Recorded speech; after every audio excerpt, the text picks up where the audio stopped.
امریکی صدر ٹرمپ نے اسرائیل پر واضح کیا ہے کہ اب وقت آ گیا ہے کہ صہیونی فوج لبنان اور شام کے علاقے خالی کر دے۔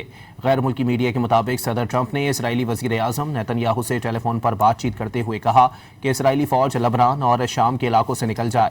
میڈیا رپورٹس میں یہ بھی بتایا گیا ہے کہ صدر ٹرمپ کے نیتن یاہو کو فون کے بعد اسرائیلی حکام نے امریکی محکمہ دفاع پینٹاگون کو بتایا ہے کہ اسرائیلی فوج لبنان اور شام کے علاقوں سے واپس نہیں جائے گی۔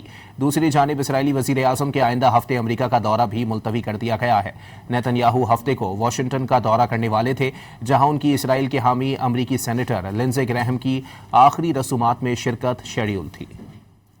امریکی صدر ٹرمپ نے اسرائیل پر واضح کیا ہے کہ اب وقت آ گیا ہے کہ صہیونی فوج لبنان اور شام کے علاقے خالی کر دے۔ غیر ملکی میڈیا کے مطابق صدر ٹرمپ نے اسرائیلی وزیر اعظم نیتن یاہو سے ٹیلی فون پر بات چیت کرتے ہوئے کہا کہ اسرائیلی فوج لبنان اور شام کے علاقوں سے نکل جائے۔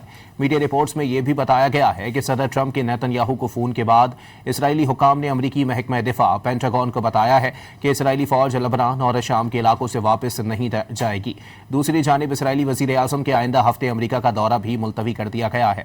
نیتن یاہو ہفتے کو واشنگٹن کا دورہ کرنے والے تھے، جہاں ان کی اسرائیل کے حامی امریکی سینیٹر لنزے گریہم کی آخری رسومات میں شرکت شیڈول تھی۔